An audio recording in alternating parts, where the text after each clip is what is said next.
Hercules, the most famous hero in Greek and Roman mythology.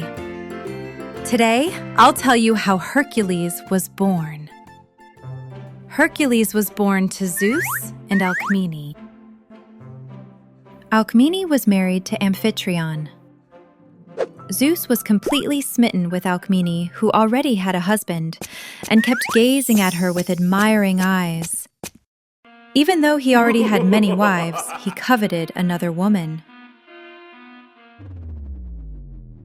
While Alcmene's husband, Amphitryon, was away at war, Zeus transformed himself into Amphitryon's likeness. Then, in this disguised form, he went to Alcmene. Poor Alcmene. She never dreamed it could be Zeus in disguise. She thought her beloved husband, Amphitryon, had returned alive. Alcmene was completely captivated by Zeus's charm. She spent the night with him and conceived his child that very night. A few days later, the real Amphitryon returned home. Alcmene spent another night with the real Amphitryon.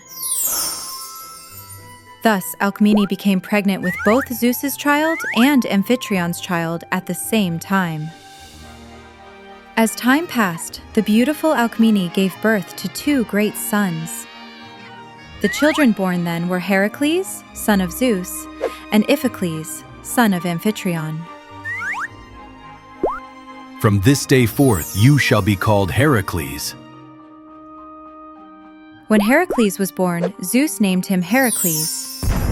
In Greek, this means the glory of Hera, for Zeus wished Hera to take pride in him. Zeus sought to grant Heracles immortality. He brought the infant to the sleeping Hera and let him suckle at her breast. For drinking the milk of Hera, queen of the gods, bestows eternal life. But when Heracles sucked too hard, Hera startled awake and pushed him away. The milk spilled into the night sky, becoming the Milky Way.